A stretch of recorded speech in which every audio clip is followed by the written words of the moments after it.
샬롬. 오늘도 복되고 좋은 날이 밝았습니다. 오늘도 주의 말씀으로 하루를 시작하시기 바랍니다. 오늘은 에베소서 4장 7절에서 13절의 말씀을 묵상하도록 하겠습니다. 우리 각 사람에게 그리스도의 선물의 분량대로 은혜를 주셨나니 그러므로 이르기를 그가 위로 올라가실 때에 사로잡혔던 자들을 사로잡으시고 사람들에게 선물을 주셨다 하셨도다. 올라가셨다 하셨은즉 땅 아래 낮은 곳으로 내리셨던 것이 아니면 무엇이냐. 내리셨던 그가 곧 모든 하늘 위에 오르신 자니 이는 만물을 충만하게 하려 하심이라. 그가 어떤 사람은 사도로, 어떤 사람은 선지자로, 어떤 사람은 복음 전하는 자로, 어떤 사람은 목사와 교사로 삼으셨으니 이는 성도를 온전하게 하여 봉사의 일을 하게 하며 그리스도의 몸을 세우려 하심이라.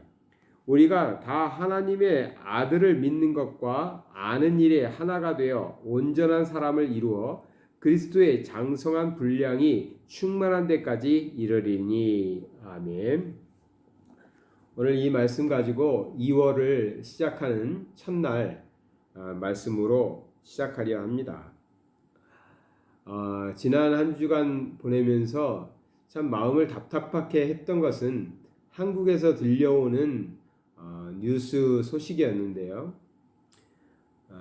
코로나19로 인해서 우리가 전에는 같은 일이 있었어도 모르고 지나갔었겠지만 코로나19 때문에 확진자가 나오고 또 거기서 환자들이 나오고 이렇게 피해가 많이 나오게 되니까 더 많이 이게 부각되는 면은 있을 것입니다.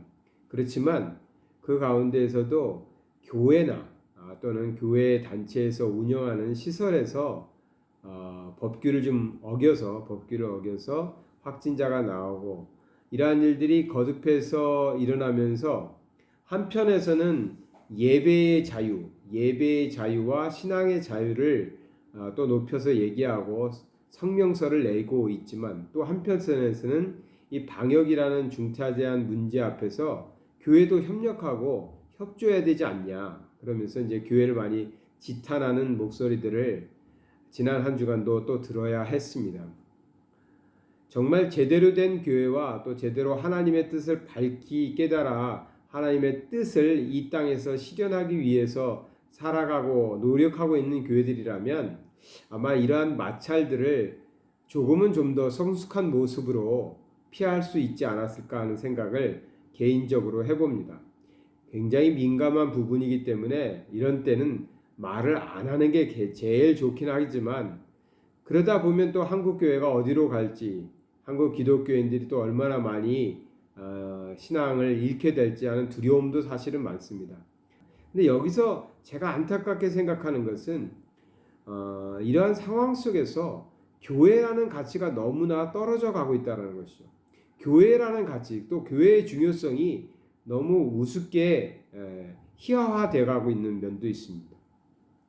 교회는 꼭 건물을 얘기하는 건 아니지만 그렇지만 공동체를 이루는 교회들은 틀림없이 하나님께서 세우신 것이고 그리스도의 몸을 이루고 있는 것입니다. 교회는 필요한 것입니다. 그래서 만들어진 것입니다. 교회 내에서 많은 잡음이 일어났고 많은 잘못들이 저질러졌고 또 교회 지도자라고 말하는 성직자들이 타락을 해서 많은 범죄함도 있었습니다. 그렇다고 해서 하나님의 교회가 잘못된 것은 아닙니다. 근데 교회에 이럴 바엔 교회가 없었으면 낫겠다. 차라리 난 교회 안 다니고 하나님을 믿겠다. 이런 식이 돼가지고 오늘날 교회를 멀리하고 교회를 기피하는 현상들은 굉장히 개인적으로도 문제가 있는 것이고 사회적으로도 굉장히 안 좋은 것입니다. 또 이러한 분위기 속에서 또 어떤 소수의 목회자들은 아예 교회 무용론을 얘기하면서 인터넷 교회를 개설하고 교인들에게 공동체, 건물이 필요 없는 교회가 중요하다. 이런 식의 논리를 펴나가는 모습들도 그것 또한 위험하다고 저는 생각합니다. 왜냐하면 제가 1년 동안 인터넷을 통해서 우리 성도님들과 계속해서 예배를 드리고 교제를 나누고 있죠. 이것은 우리가 코로나19 속에서 어쩔 수 없는 차선의 선택이었습니다. 그런데 이것을 통해서 정말 우리의 신앙들이 정말 잘 지켜지고 또 성장하고 있는가 하면 그렇지 않습니다. 장점도 있지만 틀림없이 단점이 많이 있습니다. 이 공동체라는 교회는 꼭 필요한 것입니다. 그러니까 밖에서부터 교회를 핍박하고 밖에서 교회에 대해서 안 좋은 평가를 하는 것까지는 제가 뭐라고 할 수 없지만 교회 내에서 특히나 교회 지도자들이 이렇게 교회를 비하하거나 교회 무용론을 얘기하는 것은 굉장히 위험한 것이고 굉장히 성경적이지 못하다라고 저는 생각합니다. 오늘 본문에서도 교회의 중요성, 이 공동체의 중요성을 계속 얘기하고 있습니다. 11절과 12절을 보겠습니다. 그가 어떤 사람은 사도로, 어떤 사람은 선지자로, 어떤 사람은 복음 전하는 자로, 어떤 사람은 목사와 교사로 삼으셨으니 이는 성도를 온전하게 하여 봉사의 일을 하게 하며 그리스도의 몸을 세우려 하심이라 했습니다. 이 말은 하나님께서는 일꾼들을 세워서요, 이 일꾼들을 통해서 성도를 훈련시키고 성도를 세웁니다. 그러면 이 성도들은 봉사의 일을 통해서 그리스도의 몸을 완성해가는 사명을 맡게 되어 있습니다. 이것이 어디서 이루어질까요? 이것이 다 교회를 통해서 이루어지는 것입니다. 그런데 이 교회의 이 공동체 모임 자체가 의미가 없어지고 모임을 갖지 못하게 된다면 이것은 쉽지 않습니다. 우리가 인터넷을 통해서 예배 드릴 수 있고 교제도 나눌 수 있습니다. 그러나 이것만 가지고는 정말 우리가 이 두 구절에서 나오는 것처럼 성도를 온전하게 하고 봉사의 일을 하게 하고 그걸 통해서 그리스도의 몸을 세워가는 것은 정말 쉽지 않습니다. 저도 인터넷으로 일주일이면 거의 10편 이상의 예배와 설교를 듣고 있습니다. 그러나 제가 우리 성도님들과 함께 모여서 함께 찬양하고 기도하고 예배 드리는 것과는 비교할 수가 없습니다. 이러한 공동체의 예배, 모임, 같이 모여서 한 공간에서 예배 드리는 것은 매우 중요합니다. 그래서 교회가 만들어졌고 지역마다 또 동네마다 어떤 경우에는 동네에 수십 개의 교회가 있습니다. 그래서 교회가 많은 것이 꼭 옛날에는 다방이 많은 것처럼 비유했는데 요즘에는 그 치킨집 많은 거하고 비교하더라고요. 치킨집이 많은 게 나쁘지 않습니다. 당연히 교회가 많은 것이 나쁘지 않습니다. 교회가 교회의 역할을 잘한다면 많을수록 좋은 것이죠. 우리가 소수의 교회가 교회의 역할을 하지 못하고 사회의 지탄을 받는 일들을 했다 해서 교회가 많은 것이 무엇이 잘못이냐, 죄악이냐 그렇게 하는 세상에서 바라보는 시선, 그것을 우리 스스로가 그렇게 말하는 것은 결코 좋은 일이 아닙니다. 그렇게 말하기보다는 우리의 교회를 정말 교회답게 그리스도의 몸답게 성경적인 교회로 만들어가기 위해서 자기 희생과 자기 헌신을 도모하는 것이 훨씬 더 중요할 것입니다. 교회는 성도로 하여금 온전하게 하는 것입니다. 그래서 성도로 하여금 온전한 봉사를 하게 하는 것이고 그것을 통해서 그리스도의 몸을 만들어가는 것입니다. 온전하게 한다는 이 단어는요, 우리가 원어까지 그렇게 꼭 알아야 되는 건 아니지만 포로스 토칼 탈티스톤이라는 단어입니다.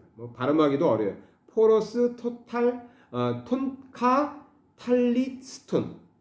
포로스라는 건 전치사인데 어디에 향하여, 어디를 향하여, 어디에 가까이 이런 뜻을 갖고 있고 톤타 탈티스톤은 그리스도의 인격의 그리스도인으로 하여금 인격이 점차 성장하여 그리스도에까지 다다르게 하는 것. 그러니까 이제 전치사를 붙여서 얘기하면 그리스도인의 인격이 점진적으로 성장해서 그리스도에까지 다다르는 것. 그것이 온전케 한다는 것입니다. 우리가 성도를 온전케 하는 것. 그것은 어디서 이루어지냐? 교회 공동체를 통해서 이루어진다는 것입니다. 그것을 위해서 주님은 사람들을 어떤 사람은 사도로, 어떤 사람은 선지자로, 어떤 사람은 복음 전하는 자로, 어떤 사람은 목사로, 교사로 세우셨다는 것이죠.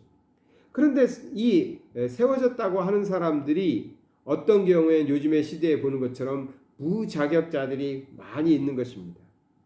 쉽게 말해서 정식으로 목사 안수를 받지 못하고 자기들끼리 그냥 안수를 주고 나도 목사다, 우리도 교단이다, 우리도 교회다 하면서 세워진 그러한 사람들이 많이 있다는 것이죠.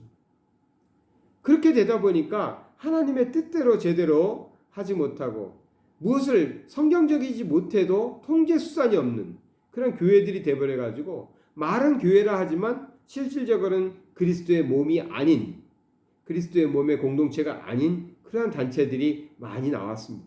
그래서 문제가 된 것입니다. 또 제대로 된 교단에서 제대로 교육을 받은 목사님들도 때로는 잘못을 하죠. 때로는 잘못도 하고 또 범죄하기도 합니다. 그건 인간들이 잘못한 것입니다. 목사인 인간이 잘못한 것입니다. 이거는 인정합니다. 인정하지만 하나님께서 세우신 교회가 그렇다고 해서 의미가 없거나 필요치 않은 건 절대 아니죠. 그냥 우리는 하나님이 세우신 목적대로 나가려고 노력해야 될 것입니다. 월요일 아침부터 좀 무거운 주제지만 교회는 그러기 때문에 꼭 필요한 것이고 공동체는 그 일을 위해서 계속 노력해야 될 것입니다.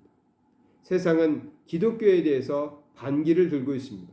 기독교 신앙에 대해서도 굉장한 제재를 가져오고 있습니다. 앞으로는 여러 가지 법률적인 문제들, 법률을 만들어서 교회를 또 탄압하고 신앙생활하는 데 어려움을 우리에게 주어질 수도 있습니다. 그 전까지 복음적인 설교를 굉장히 열심히 해야 되겠다는 저는 생각을 합니다. 어찌됐든 말씀을 마칩니다. 오늘 보니까 하나님께서 교회를 세우시고 교회를 통해서 그리스도의 완전한 인격에 다다를 수 있도록 그것을 위해서 하나님께서는 일꾼들을 세우십니다. 오늘 우리가 살아갈 때 하나님의 이 뜻을 깨닫고 나부터 시작해서 나부터 성경적으로 살려고 노력하고 말씀대로 살려고 노력하고 정말 봉사의 일이라고 했습니다. 단순하게 봉사라고 표현했지만 우리가 남을 섬기고 그리스도에 다다르는 그런 인격을 소유할 수 있는 저와 여러분 되시길 바랍니다. 세상이 어렵습니다. 그리스도인들이 그리스도 신앙을 지켜가기가 쉽지 않은 세상입니다. 오늘 월요일 아침에 주님 말씀 붙잡고 꼭 승리하시는 우리 성도님들 되시기 바랍니다. 사랑의 하나님 아버지 감사를 드립니다. 세상에서 기독교가 조롱을 당하고 있습니다. 아니 사실은 기독교인들이 조롱당하고 있습니다. 그런데 그 조롱은 우리 주님이 받으시는 것 같아서 너무나 마음이 아픕니다. 우리 회개하는 마음으로 아버지 하나님 다시 한번 일어서게 하여 주시옵소서. 교회가 교회답게 주님 말씀 붙잡고 주님 말씀에 맞게 교회를 세워갈 수 있도록 그래서 그 교회를 통해서 성도들이 아버지 하나님 온전해져 갈 수 있도록 그러나 아버지 하나님께서 세우신 교회 아버지 하나님께서 모으신 성도들을 그렇게 아버지 하나님 만들어 주시옵소서. 우리가 이 일을 위하여 좀 더 희생하고 헌신할 수 있는 신앙인들 다 되게 하여 주시옵소서. 예수 그리스도 이름 받들어 기도드리나이다. 아멘. 사랑하는 성도 여러분, 누가 뭐래도 하나님은 모르십니다. 하나님께서 세우신 교회는 옳습니다. 우리가 하나님의 뜻에 맞는 교회와 성도들의 공동체를 만들어 가신다면 그 안에 생명이 있고 그 안에서 우리가 세상을 위해 할 일이 틀림없이 있을 줄 믿습니다. 오늘도 주님 말씀 붙잡고 승리하시기 바랍니다.